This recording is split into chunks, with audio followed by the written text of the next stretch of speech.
How you doing there? Welcome back to Babylon Talmud. Today was on Daf Mem Vav, Daf 46. I think? No? Yes? Yes. Daf 46 of Masechta Shevuos. Friends, here is the Dilio.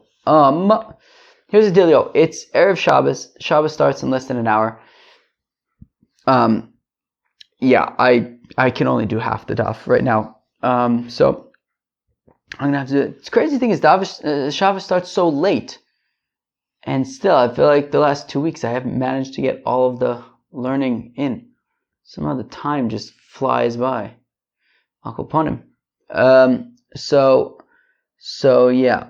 Anyway, so we'll probably do the first half, and then tomorrow I'll have to record the next part. Sunday, I guess. Okay, we're continuing in the middle of our sugya from yesterday about the poyel, about the sochir, trying to get his wage. Azoi.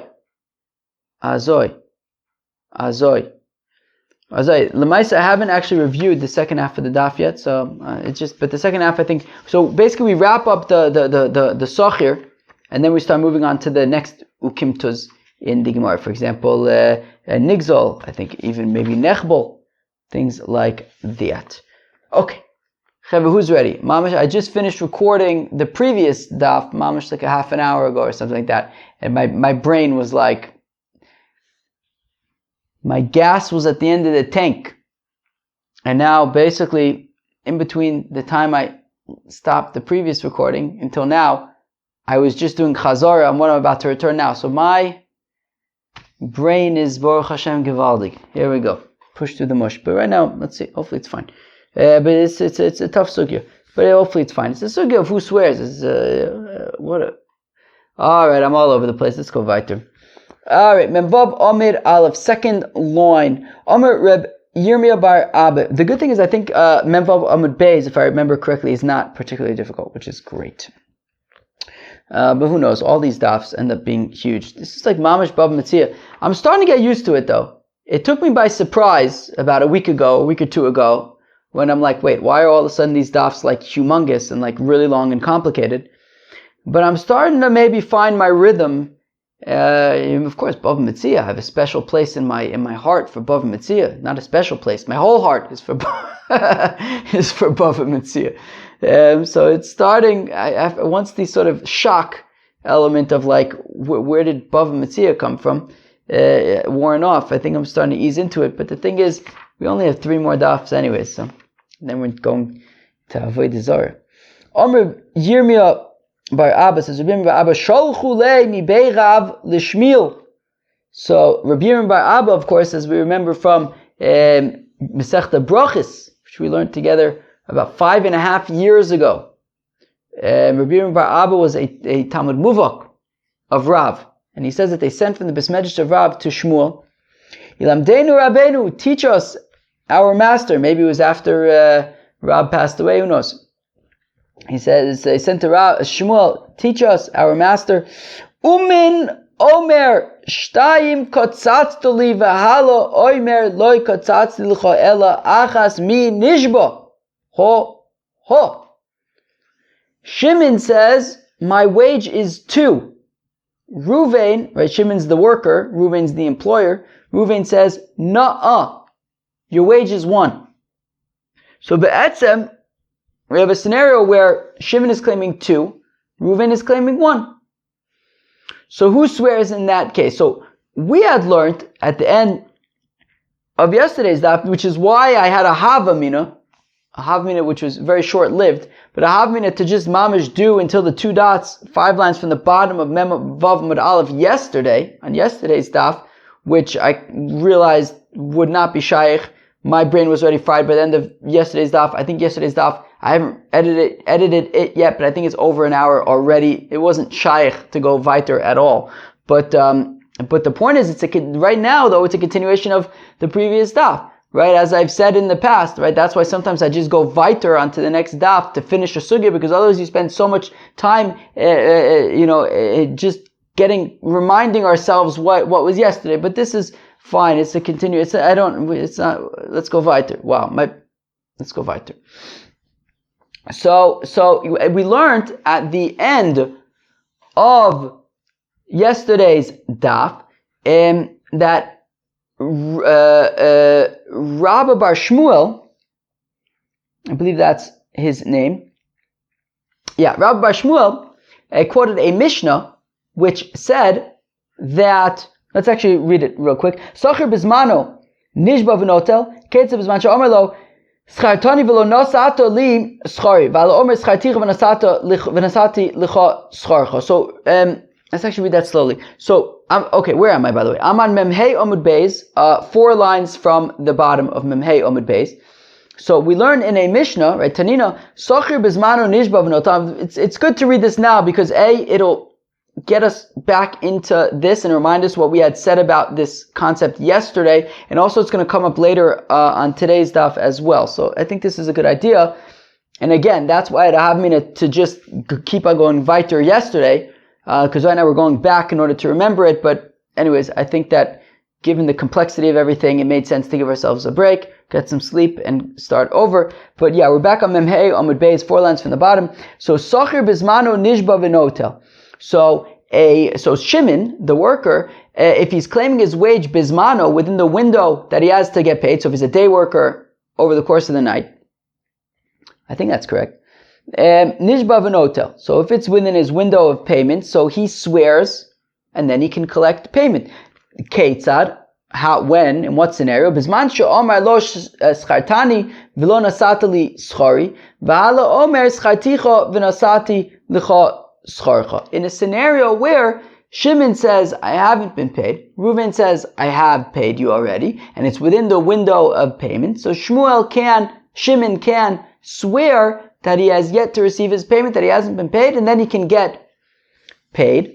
Aval omer lo shtayim kotzatzti li v'alo omer lo kotzatzti l'cha el achas. But in a scenario where Shimon says, I'm owed 2, and Reuven says, your wage is 1, hamotzi mechaver olav haraya, in that case, Shimon cannot swear, rather, he must bring a proof that he is right and that his wage is in fact 2. So this is the Mishnah that we saw at the end of the daf yesterday, that in a scenario where Shimon says my wage is 2, Reuven says your wage is 1.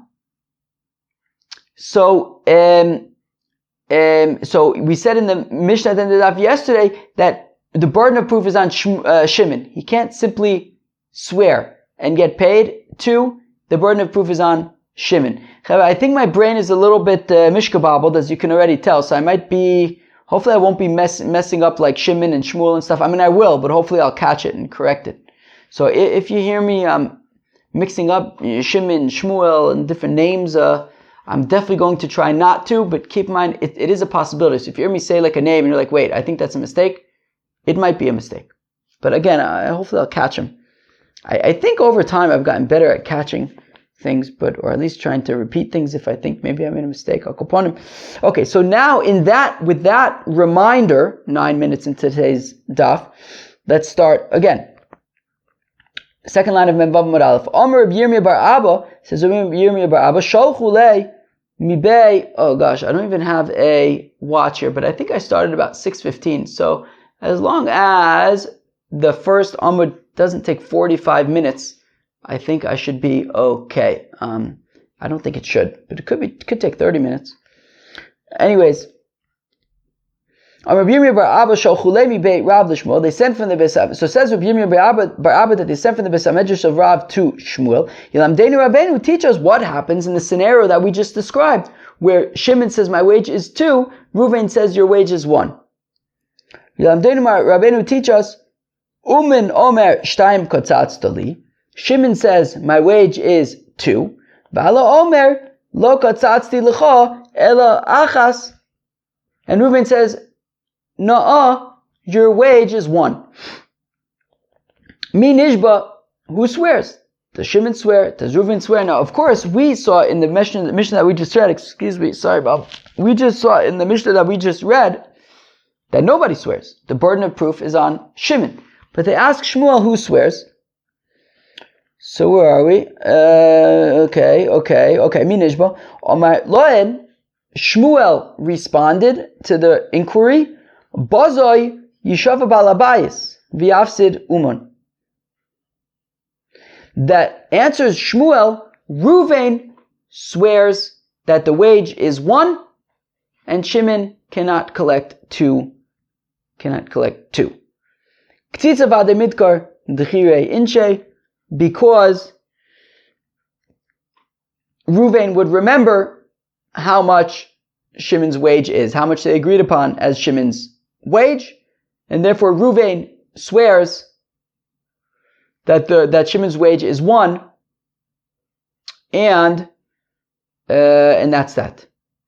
Okay, which is interesting. So we had just said that the burden of proof is on Shimon. But anyways, Reuben swears that it's just 1, and that is that. Ini, is that really so?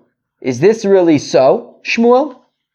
V'atani Rabba bar Shmuel, all Givaldig. I forgot that he's already over here. He comes up later on as well. But okay, here he is already. But what about the Mishnah that we just read from Rabba bar Shmuel?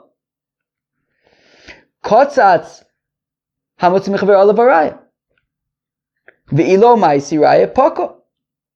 That Rabba bar Shmuel quoted a Mishnah which said, I think it's a Mishnah. Anyways, did it change? Why not? Anyways, Rabba bar Shmuel quoted a Mishnah that said that in this scenario, when Shimon says 2 and Reuven says 1, the burden of proof is on Shimon. And if he can't prove it, then he can't get it. But this Mishnah wouldn't make sense according to what Shmuel is saying. Yishava balabayis v'yafsid uman. The halacha should be that Ruvain swears according to what Shmuel is saying. So Rav Nachman says, it's Tadin Katani, it's be'etzem both. Oh, says Rav Nachman, it's be'etzem both. Oh, maybe Raya v'yito. Either Shimon can bring a proof that his wage is 2 and collect 2. Alternatively, Yishava balabayis v'yafsid umen. Alternatively, Ruvain can swear that the wage is 1, and that is that, because Ruvain, the employer, remembers what he agreed upon for a wage. Okay, fine. Meisvei. But now we ask another question on Shmuel, who says that Ruvain swears that the wage is 1. Meisvei anoisein taliso leumin. Ruvain gives his talis to Shimon and says, Shimon, do your thing. Make my talis the best talis in the land. Umin omer kotzatzta lishtayim. And then when the work has been done and it becomes time, it's now time to pay, Shimon says, okay, that would be 2. V'hala omer lo katzatzti l'cho ela achas, whereas Reuven says, we agreed upon 1. So now what happens? Well, if Shimon still has the talis, he hasn't yet returned, he hasn't given it yet, delivered it yet to Ruvain, well then, al balabayis lo viraya. Well then, amotzi mechaver olav araya, and if Ruvain wants to release the talis, he's going to have to prove that they agreed upon 1. Nosna lo, but if Shimon has already given the talis, if Shimon has already delivered the talis, if he's given it to Ruvain, and now he says, now Ruvain, that would be 2, and Ruvain says, no, 1. Well, Bisma, in this case, Bismano, if it's within the window of payment, Nishba Vinotel. Interesting. Shimon can poshit, swear that the wage is 2 and collect 2. This is really interesting stuff. Let's go weiter. over Zmano, but if the window is closed, the payment window is closed, well then he can no longer swear Hamoitzi Mechaveru Olav Haraya. At that point, he is going to have to bring a proof. But this is a chiddush, because if, for example, we look at the Mishnah that Rabba Bar Shmuel quoted, right there it says that, let me actually just see something real quick. Is that actually, I keep on calling it a Mishnah, is it actually a Mishnah? I mean, it says Tanina, but maybe it just means that we learned, what does it say, Tanina? Yeah, it says a Mishnah. It says Brisa, Mishnah, whatever it is, but yeah, okay. Anyways, so fine, so in that Brisa of Rabbi Bar Shmuel, so we saw that when Shimon says 2 and Reuven says 1, immediately, Hamotzi Michavero, Olav, if Shimon wants to collect 2, he's going to have to prove that it's 2. There was never an option that Shimon can swear. Yet here we're saying that by the talis, if it's bismano, if it's within the window of payment, Shimon can swear that he's owed 2 and collect 2. This is a chiddush. So now, bismano mia nishba v'notel, and we're saying we're saying that if it's bismanoi, if it's within the window of payment, Shimon can swear that he's owed 2 and then collect 2. So, it's a chiddush bichlal that Shimon can swear, but also what's interesting is that it's Shimon who's swearing. There's a scenario where Shimon says 2, Reuven says 1, and Shimon is swearing, not Reuven. According to Shmuel, though, it should be Reuven who's swearing. Amai, why is Shimon swearing? Yishava balabayis v'yafsid uman. Reuven should be the one to swear. Amav Nachman bar Yitzchok, Hamani Rabbi Yehuda. Interesting. So it says Rav Nachman bar Yitzchok, who is saying that Shimon swears? Rabbi Yehuda. The Omer Kozman Sheshvua Nota Eitza Balabayis Sochir Nishba V'Notel. That Rabbi Yehuda says that whenever there is a Shvua by the Balabayis, so then the Uman swears. Meaning, Be'etzem, this gets a little bit complicated, but I'll Koponim. What did Shmuel say? What did Rabbi Yehuda say in the Mishnah? Well, let's actually look at Rabbi Yehuda in the Mishnah. If we flip back to the Mishnah, Amem Daled Omid Beis, so about 5 lines into the Mishnah, Hasachir, the worker. Ketzad, how does it work? Nishba v'notel. Omer lo tein li schar sheish li biyodcha hu omer nasati val omer lo natalti. Zeu nishba v'notel. Be'etzem, Shimon says to Reuven, I didn't get paid. Reuven says, yes, you did. So Shimon swears that he didn't and he can collect. Now says Rabbi Yehuda Omer, Achi shete'esha miktsas oda. There has to be motive in miktsas. Ketzad also, Omer lo tein li schari 50 dinar, sheish li biyodcha hu omer is kabat dinar zav. Says Rabbi Yehuda, no. Shimon would only swear when there's a situation of motive and miktsas. When Shimon says, hey, my wage is 50, right, you owe me 50, and Reuven says, I already paid you half, I already paid you 25, right, a dinar zav is 25 dinars of silver, which is also 25 zuzas. So in that case, so Rabbi Yehuda says that's where Shimon swears, meaning, when there's a situation of motive b'miktsas, Shimon says I'm owed 50, Reuven says you're owed 25, but Shimon says I'm owed 50, Reuven says you owe him 25. So it's motiv b'miktsas, and therefore Reuven really be'etzem needs to swear because he's motiv b'miktsas. That is where we then say that Shimon swears. So the truth is actually, the Gemara is actually, that was actually not technically right that I flipped back there because the Gemara is about to ask on that and reject that, but it's a little complicated. But but that's the point, right? The point still stands. Right. Meaning whether you can prove it davka from a Mishnah, but the point still stands. That where there's motiv miktsas, where Reuven needs to swear, we then say that Shimon can swear and collect. Now, so here as well, with the talus, Shimon did the work on the talis. Reuven's coming to pick it up. Shimon gives him the talis, and it says that would be 2. Reuven says 1. So Shimon's claiming 2. Reuven's saying 1. Moda b'miktsas. And Rabbi Yehuda's opinion would be that in this case, Shimon swears. So we had asked this as a kasha against Shmuel, because Shmuel said that Reuven would swear.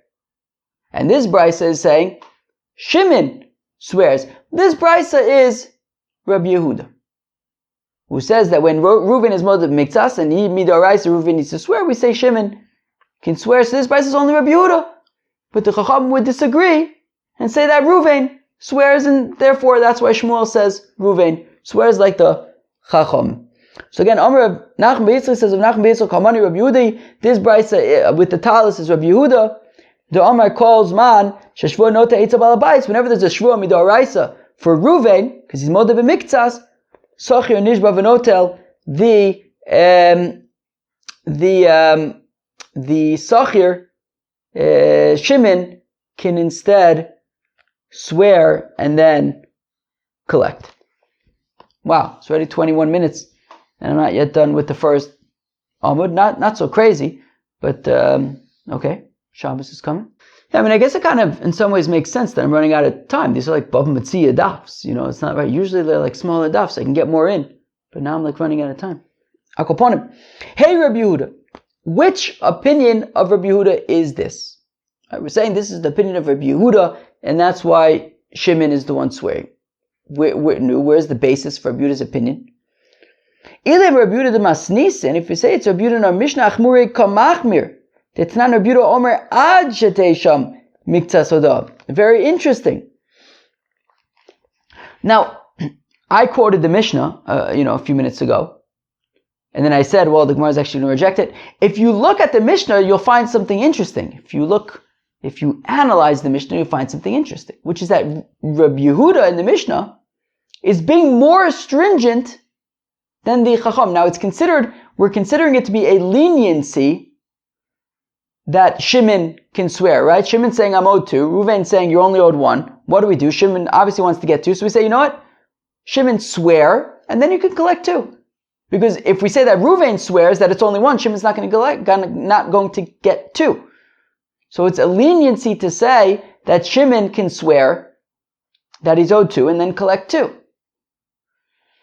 So now the thing is, if we analyze the Mishnah, our Mishnah from Emdalad Amud Beis, we'll find that actually Rabbi Yehuda is being more stringent than the rabbis, because what's the snare in the Mishnah?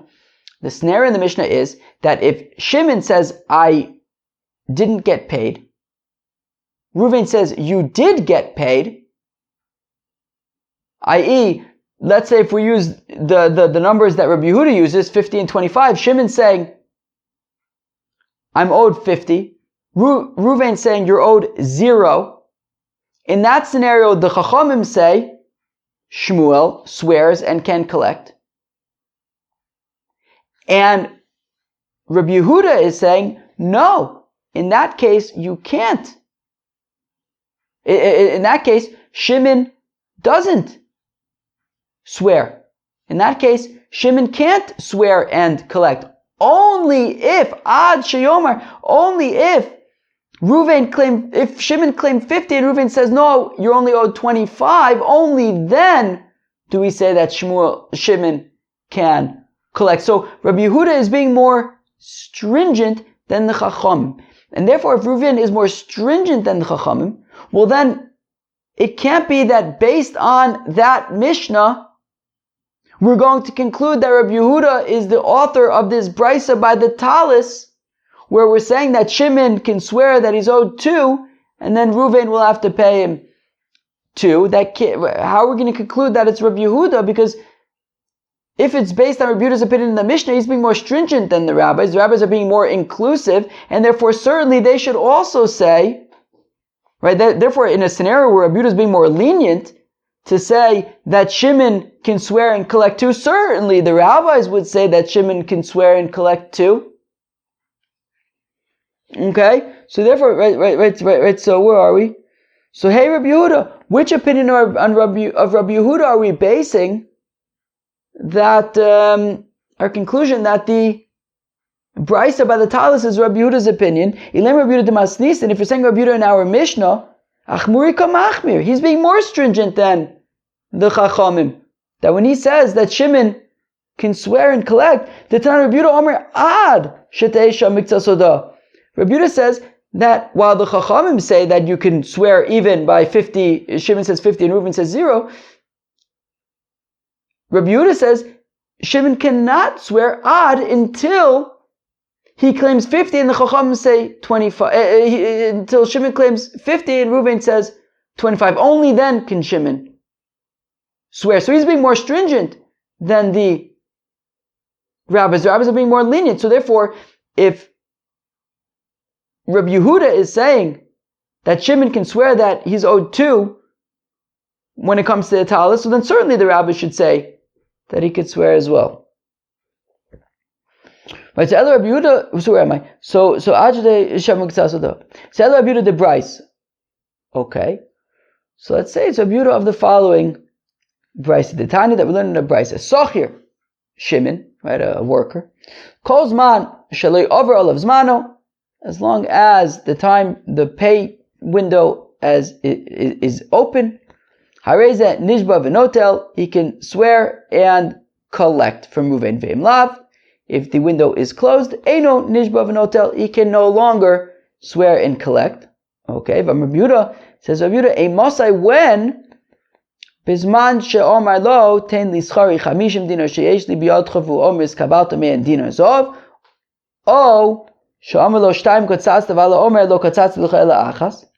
Says Rabbi Yehuda, this can only be, right, Shimon can only swear and collect if it's modeh b'miktzas. If he says, I'm owed 50, and Reuven says, you're only owed 25, or Shimon says, my wage is 2, and Reuven says, your wage is 1, in that case, Shimon can swear. Aval, Omar lo, scharticha. Aval, Omar lo, but if Reuven says to Shimon, lo scharticha me'olam, I never hired you, or Reuben says, yes, I hired you, but I already paid you. Says Rabbi Yehuda, Shimon can't swear, he would have to prove that in fact he's owed what he is owed. So we want to say that, well, you see in this brisa that when Shimon says I'm owed 2 and Reuben says you're owed 1, Shimon swears. So based on that, we would say that the brisa by the talis is also Rabbi Yehuda. But Maskefla, Rav Shisha Bar Davidi says you have the same question about the stringency thing. Elo kotzatz Rabbi Yehuda v'lo Rabbanon. So you're saying based on this that by the talis that is Rabbi Yehuda and not the rabbis. But hashta echi de machmir Rabbi Yehuda mekile Rabbanon, where Rabbi Yehuda is more stringent, the rabbis are more lenient. You have the same question still. Heicha de Mekel Rabbi Yehuda Machmir Rabbanon. How does it make any sense to say that where Rabbi Yehuda is lenient, the rabbis would be stringent? Kilu, if Rabbi Yehuda is saying by the talis that Shimon can swear and collect, and that's a leniency, certainly then the rabbis would be lenient and say that Shimon can swear and collect. 1 second. Okay. Yeah. Okay. Right. Because the rabbis say that even when it's kofar akol, Shimon can swear, whereas Rabbi Yehuda says he can't swear. That's the dafka be modeh b'miktzas. Okay. Ve'ela my rabbanon. Okay, but then what? So then you're going to say that the opinion. So if you say, okay, so when it comes to the talis and Shimon can swear that he's owed 2, we're saying that's not Rabbi Yehuda. Because if it's Rabbi Yehuda, then certainly it would be the rabbis. So what are you going to say? It's the rabbi's opinion? Well, if that's the case, then what about Rabbi Bar Shila's Mishnah that he had quoted that said that when Shimon says 2 and Reuven says 1, Hamotzi Mechaver Olav Arai, it doesn't say anything about Shimon swearing.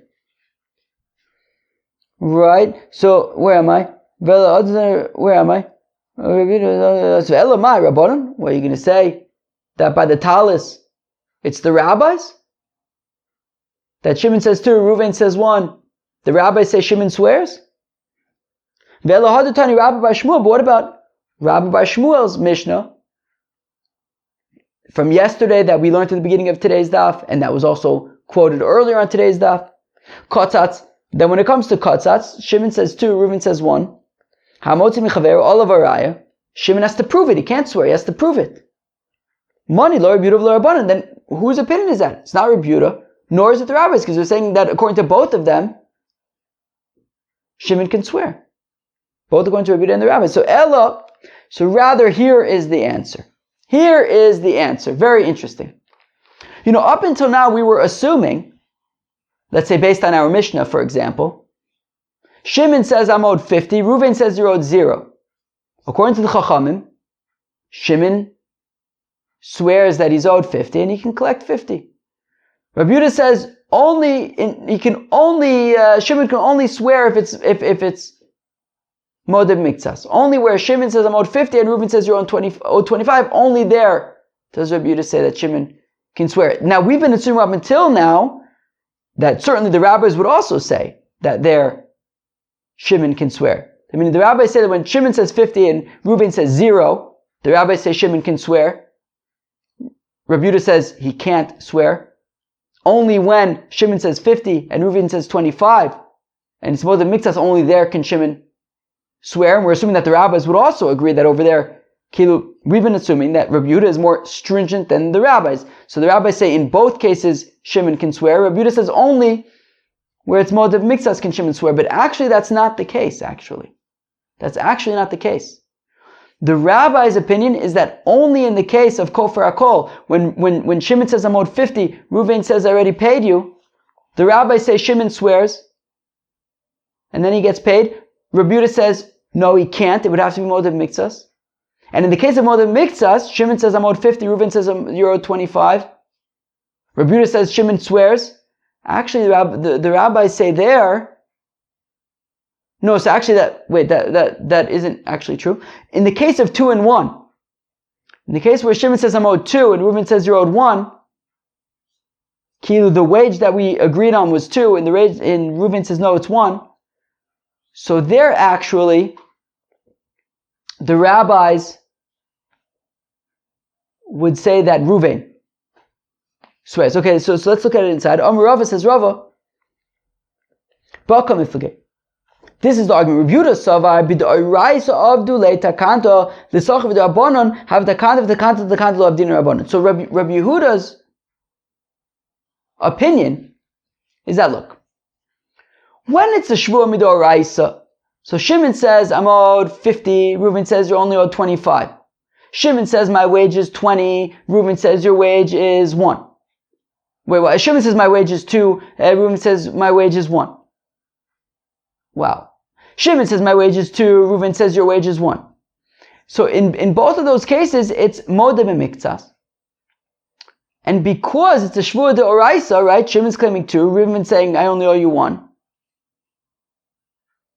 Or Shimon saying I'm owed 50, Reuven says you're only owed 25. So that's Midoraisa, Modeb Miktsas. Reuven needs to swear, and we say that by Shvua de Oraisa, the rabbis say, you know what?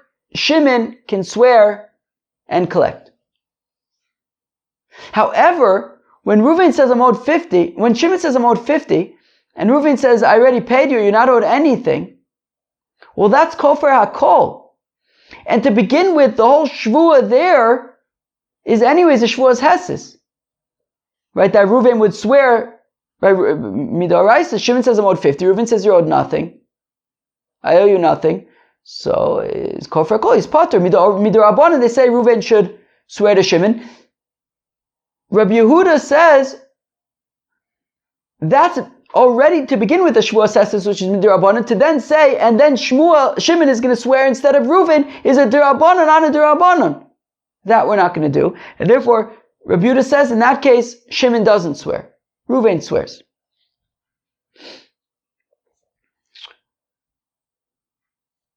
Okay. Now the rabbis their opinion is that no, even by the Dirabanan case, we could still say that Shimon swears. So even when Shimon says I'm owed 50, Reuven says, I already paid you. Betzim, I don't owe you anything. So that's called for a call. The fact that Reuven even needs to swear that he already paid is Midirabanan, it's a Shevuos Hesses. The Rabbanan say, nonetheless, we could say, let Shimon swear that he's owed 50 and let him collect. However, specifically in the case of where Shimon says that my wage is 2 and Reuven says no, we agreed upon a wage of 1, specifically there. So not by Modeb Miktsas, but by specifically where Shimon says my wage is 2 and Reuven says your wage is 1, there Shimon does not swear because Reuven would remember the wage that he established for his employee, and therefore in that case Reuven can swear that the salary, that the wage is in fact 1. And that's that. And then Shmuel therefore holds like the rabbis when he said that by 2, when Shimon says my wage is 2, Reuven says it's 1, Reuven swears, so Shmuel is going like the rabbis. So again, this is machlokas between Rabbi Yehuda and the rabbis. Rabbi Yehuda says, look, B'da'oraisa Abdulay Takanto. When it's Modeh B'miktsas, which is a Shvuah B'da'oraisa, for example, Shimon says, I'm owed 50, Reuven says, I only owe you 25, or Shimon says, my wage is 2, and Reuven says, your wage is 1. So there, Reuven says, Rabbi Yehuda instead of Reuven swearing, we say Shimon can swear. Right? So, Abdullah Takanto, the Sachir. They made a takana for the Sachir that he can swear and collect. But Uvidirabanan, but if Shimon claims I'm owed 50 and Reuven says I already paid you, I don't owe you anything.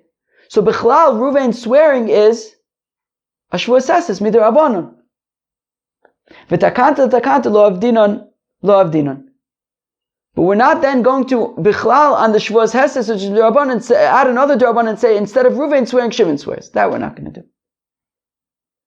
V'rabanan Save, whereas the rabbis hold v'dirabanan nami avdinon takanto the Sachir.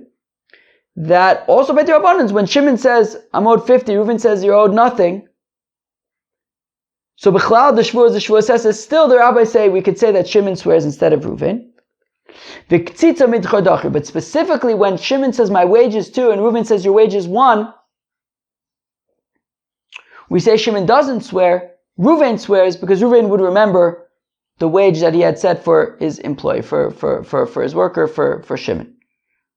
And therefore, tying things back, when they asked Shmuel, when Shimon says 2 and Reuven says 1, who swears? And he says Reuven swears. That's like the rabbis and that brisa with the talis, where it comes time for payment. Shimon says we agreed on 2. Reuven says we agreed on 1, and it says that Shimon swears. That's Rabbi Yehuda.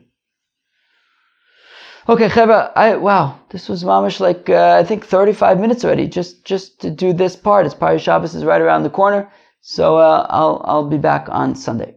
Alright, it is Sunday, I wish it was Sunday morning, but it's actually Sunday afternoon, and I'm finished, I'm telling you, Masechta Shevuos is like mamish Masechta Bava Metzia. I'm like, okay, look, there's like 3 pages left, so it's almost over, but like, sheesh. It was during Bava Metzia. I'm like perpetually behind. It's Sunday afternoon already. I've done nothing else today but learn. Been learning for the past 6 hours or something. And I'm finishing the recording from Friday. And then yesterday I had to finish reviewing from Friday because I didn't finish reviewing on Friday. And then I only got through, usually I learn 2 daf on Shabbos, but I only got through a daf and a half. So I had to finish that up this morning. And now I'm finishing up from Friday. It's insane. It's hard. It's a difficult Masechta. But it's almost done. So 3 more days or something. So, but whew, sheesh. Alright, so where are we? So it's Memvav Mad Aleph. 3 lines into the wide lines. Memvav Mad Aleph. Nigzol Ketzad Oymeidin Osa Shenichnas Avesul Mashkin V'chule. Oh. So, Nigzol, moving on, I think up until now we were talking about the Soicher. Now we're talking about the Nigzol. So we said Nigzol is another example of somebody who's Nishba V'noitel, that he swears and takes. So this is talking about Nigzol, and we said that the scenario is where Reuven goes into Shimon's house to take a collateral. Okay, I guess maybe Shimon had, maybe Reuven has lent him money or something, but he's going to take a collateral from Shimon. Okay. Right, because it says, That Reuven goes into Shimon's house in order to collaterate him, to take a collateral. But maybe he didn't do it. Maybe he said he was going to do it, but he didn't. After all, does Rav Nachman not say, a person who takes an axe? I think that's what a narge is. What's a narge? Let me see. I think it's an axe. Let me confirm this information. Oh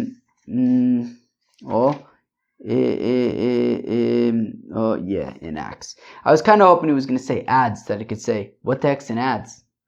Anyways. Person takes an axe in his hands, and he says, I'm going to go and cut down Plony's palm tree. Chop down Plony's palm tree. And what do you see? What do we know? Plony's palm tree is lying there on the floor, lifeless. We don't say, well, what happened? He said he was going to, this is where he's, right. Let's say we have Shimon and Reuven, right? So Reuven said he's going to go and chop down Shimon's palm tree. All of a sudden, we're driving by Shimon's house and we see Shimon's palm tree is lying on the ground, lifeless. So, I assume Reuven's not there, Kielu, but after the fact as well, we heard that Reuven was planning to cut down Shimon's palm tree. Okay, and we see that Shimon's palm tree is cut down. Can we put two and two together? The answer is no, we can't. Kilo, again, I imagine that if literally Reuven's standing there with the axe and the thing is lying there on the floor dead, so that's a different story. But Kilo, just because we heard on the one hand Reuven saying that I'm going to chop down Shimon's palm tree, and then separately we see Shimon's palm tree is in firewood. So then, I haven't eaten yet today. What time is it? It's maybe 12:15 or so. I haven't eaten. Literally, I woke up today. I've just been learning. I had to finish up from yesterday, learn today, finish the Masechta, by the way, and then catching up. I'm telling you, I have a phone call after this. I have to then do Chazar and record another. I'm telling you, man, Shevuos it's the real deal. Akoponim. So I might be a little all over the place because I haven't even eaten yet today. Hakoponim. Okay, no. So lo aminon dahu katle. Yet we don't say that Reuven killed Shimon's palm tree. Alma ovid inish de gozim v'lovitz. We see that people can exaggerate and yet not make good on their exaggeration, and therefore, just because Reuven said that he's going to go and collaterate Shimon, that doesn't necessarily mean that he did. So chanami de gozim v'lovid, right? V'lovid. So let's say the same thing here. He didn't necessarily do it. So ema umashkeno. Okay, so let's say that not just that he said he was going to, but he actually did, right? So meaning he's talking about me'idin also, right? Me'idin also shenichnas aveso umashkeno. This is how you have to understand the Mishnah, right? That there are witnesses that Reuven collaborated Shimon. But then frek the Gemara velechze my mashkeno. But I don't understand why is there any need for a swear over here? We're saying that there are witnesses who are testifying that Reuven collaborated Shimon. Collaborate, by the way, means to take a collateral.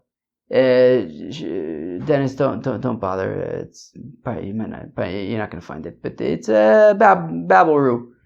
I'll go upon him. So why is anybody swearing here? We have witnesses. You don't need to swear, right? We said there are witnesses who saw that Reuven collaborated Shimon. So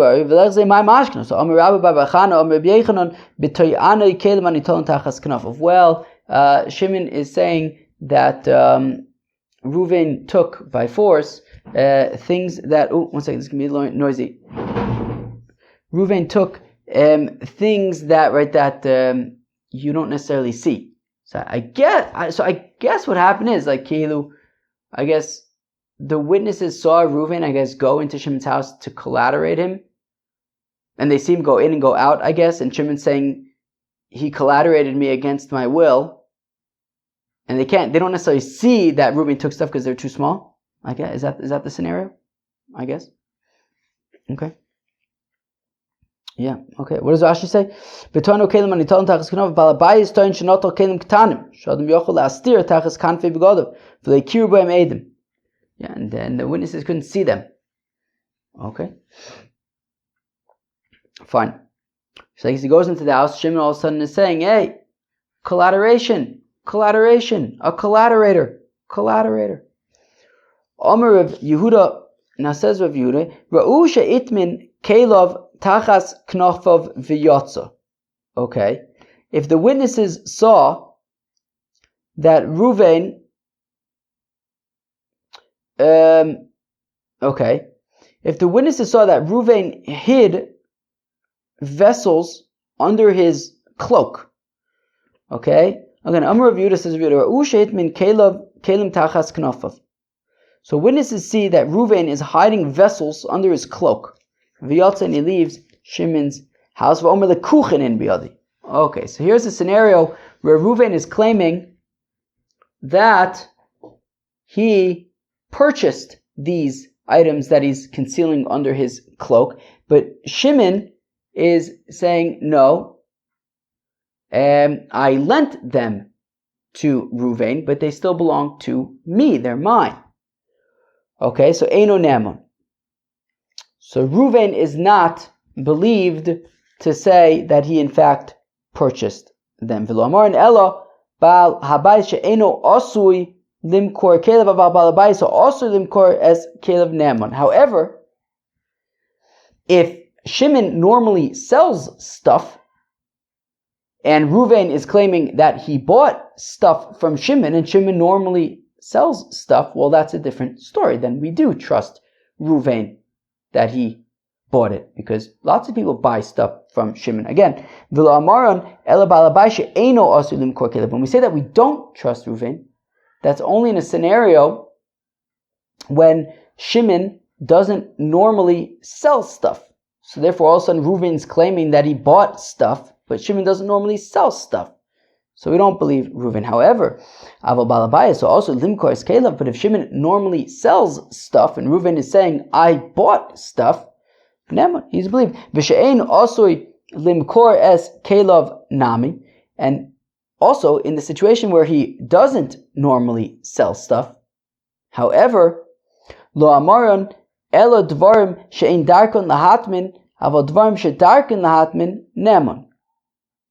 And also, when we're talking about where he doesn't normally sell stuff, and therefore we're saying that Reuven, we don't believe Reuven. However, that's also only if it's things that you don't necessarily hide. So for example, like a book, right?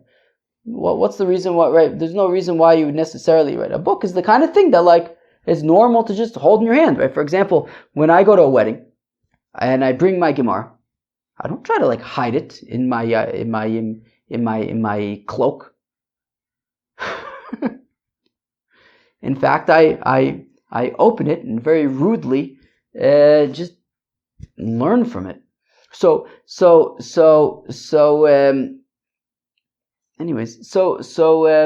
Obnoxiously, I very obnoxiously learn from my Gemara. And where were we? Yeah, I haven't eaten yet, so don't hold anything against me. My filters are broken right now. Where were we? Right. So it depends. So if it's something like a book that there's nothing to hide about a book, so then we don't trust him. But if it's for something like, I don't know, what's something that you put in your pocket? Who can give me an example of something that you put in your pocket? Who can give me an example of something that you put in a pocket? I'm looking around my keys. No, that's a terrible example. I have a phone. Why not? A phone, right? So Reuven's claiming that he bought a phone off of Shimon, and it's in his pocket. Well, that's a different story. What does Rashi say? Rashi says something good over here. Right? Something that a person is no reason not to just hold it. You just hold it, right? Bashuk, b'farese, in public, like a book. Right? That's why he's not believed. But I'm on the last wide line of Rashi. Number one, because Shimon doesn't normally sell stuff. Reuben's claiming that he sold him stuff. And more so, and he's now kind of concealing this book. That he's embarrassed to acknowledge that he needs to borrow from his neighbors, right? So meaning, if Shimon doesn't normally sell stuff, and Reuven also has this book that he's taking from Shimon and concealing in a way that, like, it's like, why would you conceal a book? The explanation that we want to offer for that is that, well, he borrowed it and he's a little bit embarrassed that he needs to borrow things, so that is why he's concealing it, meaning he didn't actually borrow it, he's buying it. He didn't actually buy it, he's borrowing it. From the fact that Shimon doesn't usually sell stuff, and Reuven is also acting in a way that indicates that he didn't buy it, but rather he's borrowing it, but he's a little bit uncomfortable that people should know that he needs to borrow things from Shimon, from his neighbor. Because if he in fact bought it, why should he be concealing this book, right? So again, where are we? So I'm on the fourth line of the Gemara. So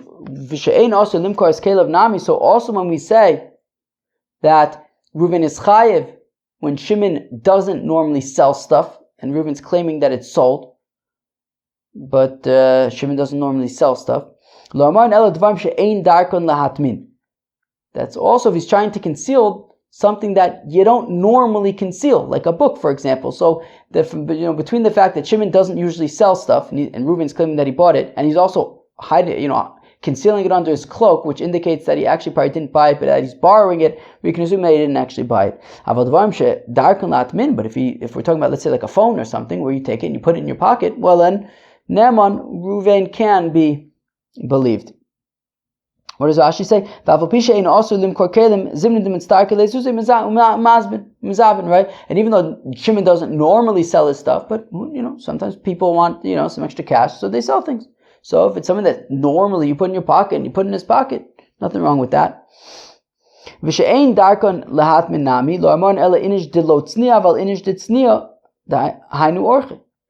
And also, when we talk, when we say, again, also things that you don't normally conceal. So I've been using the example of like a book. Just hold it in your hand. Why are you concealing it? But still, but if he's a very private person, maybe he's a person he doesn't want people to know what he's reading. So sometimes reading a book, people judge you based on the books that you read, right? You're reading a certain book, it's like, oh, okay, maybe that, maybe that people are going to judge you based on your political views, based on if you're reading a certain book or whatever it is. Maybe for whatever reason, books are definitely things that could be somewhat private. So let's say he's a private person. He doesn't want people knowing what he's reading. Well, if that's the case, then it's normal to conceal it, and therefore so there's no problem with that. We could believe Reuven. But if he's somebody who doesn't usually care about these things, so then again we say, well, then why is he concealing it? He's probably borrowing, but he's probably not buying it. V'lo and Ella, the Omer She'ulin, the Omer Lekuchin. And also we're talking about, as I've been explaining and assuming, that where Shimon says, I lent it to him, and Reuven saying, I bought it. But if we're talking about a theft, that Shimon says, hey, Reuven stole my book or my phone. Lav kol kmine. So we actually don't simply trust Shimon. Lachzuke inish beganove. Lachzuke inish beganove lo machzakinun. We don't just assume that somebody is a thief, right? Right. Meaning, imagine you're walking down the street and you see somebody with a slice of pizza, and you say, no, we're more healthy. And you see somebody eating a salad, and you're like, hey, thief, he stole my salad. Like, we don't just trust somebody to say that he stole. So you'd have to have witnesses. Okay. So v'lo amar in ella b'dvar ma'asuyin lahashil ulahaskir. And also we're talking about, there's a lot of wormy kind of things. Also, we're only talking about things that you normally lend out, right? Meaning Shimon's claiming, I didn't sell it, I lent it. So that's only a valid argument if it's actually a thing that you normally lend out. But things that you don't normally lend out, Naaman, then Ruvain would be believed, right? So I don't know, what would be something that you normally lend out? I don't know, somebody comes Friday afternoon, asking for some matches or something. They don't have matches, they need like candles or something. So okay, no problem, take it, I don't know. The Shalach, Ravuna bar Oven, Dvar Masurin lahashuv lahaskir. The Ravuna bar Oven sent that things that you normally lend out or rent out, and somebody says, they're mine, Eino Neman. He's not believed because we assume that they weren't sold to him, but they were lent to him. That Rava even was so convinced that he was willing to confiscate scissors, maybe like sewing scissors or something, tailor scissors, and a book of Agarita from orphans even, right? Normally, of course, we do whatever we can to protect the orphans, but Rava confiscated these items from orphans because these are things that are normally lent out, and we assume that they were lent to, I guess, their father, but not sold. But when it comes to things that are lent and rented. Rava says, Rava, afilu shomer nishba. Okay, going back to our Mishnah, right, where we're talking about, witnesses say that Ruvain collaborated Shimon, so then even the guard of Shimon's house would be able to be the one to swear, right? So even if it's Shimon himself who's not swearing, but it's the guard of Shimon's house can be the one to swear. Even the guard of the house's wife, Nishbas, can swear. What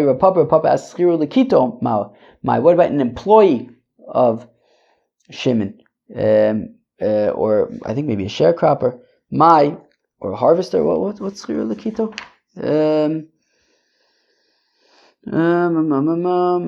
A field hand, a hired worker, or a field hand. What's a field hand?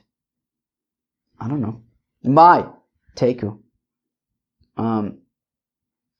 Let's move on. The Rav Yemar says to Rav Ashi Tanu, Bikasa de Chaspa. What if I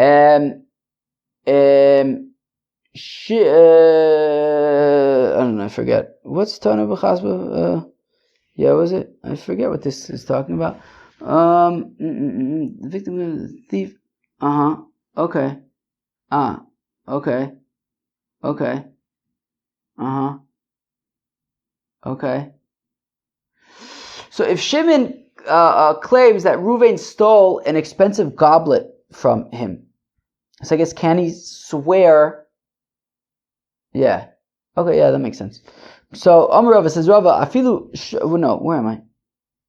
Amar le Rav Yemer Rav Ashi, Rav Yemer says, Rav Ashi, Tano, Bechasa, what's the Aleph? Kasa de Chazba Mai. So what if Shimon claims that Ruvain took from him a silver goblet? I guess the point is, can he swear and take it? Chazini, inish do amiru, o inish de mehemenu de mafkde inche gabe mishtva v'shakil. Oh, there you go. Well, it depends. If he's a wealthy person who would likely have a silver goblet, or a person that people deposit things with, right, and therefore it could very well be that he was sort of a shomer for this silver goblet, and he's claiming that Ruvain stole it from him. Well, then yeah, he swears and he can take it. But if he's just like a person who doesn't necessarily make sense that this person would have a silver goblet, and he's claiming that Ruvain stole a silver goblet from him, then I guess we don't trust him to simply swear and take. Nechbol Ketzad, what is the scenario where a wounded individual can swear and I guess get paid? So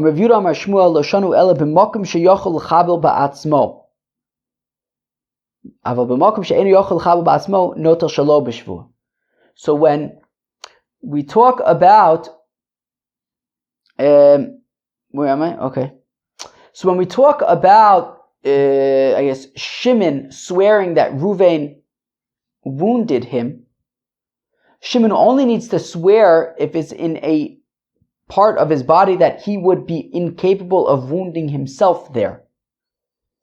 Right? Again, I'm reviewed on Shmuel, that he would be capable, right? If it's, his arm is wounded, let's say, and he would be able to wound his own arm. And so he swears that he didn't wound his own arm, rather Reuven wounded his arm. But if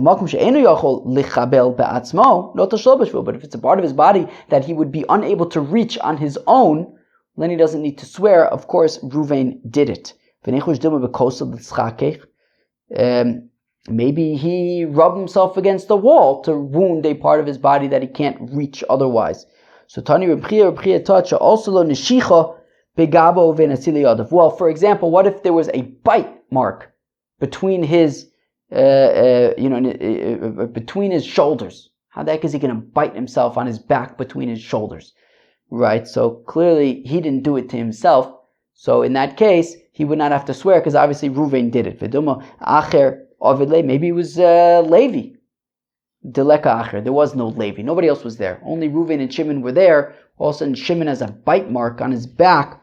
So, Reuven did it. So Shimon wouldn't need to swear there.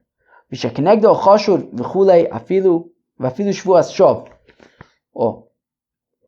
And we said, so when Reuven is not trustworthy, is not trusted to swear, so then Shimon swears. And we said, what does it mean that Reuven is not trustworthy to swear? Well, even if Reuven does like a Shevuos shav, right? If Reuven swears that a pillar of stone is gold, well, that would be enough of an offense that Shimon, that Reuven cannot swear to Shimon, and Shimon would instead swear and take. My afilu Shevuos shav. What does it mean? Even a Shevuos shav. Lo mibaya kamer. Lo mibaya hanoch deisbu kfiras momen. Right. Certainly, right. When it comes to, for example, he's swears about like Shevuos ha'edus or Shevuos ha'pikadon, where he's swearing falsely about monetary matters. So I can understand why we wouldn't trust Reuven for monetary matters. He's swearing falsely about them. But even simply swearing that a stone is gold, where there's no monetary implications, doesn't hurt anybody. He's just being silly, but it doesn't hurt anybody. Even so, he's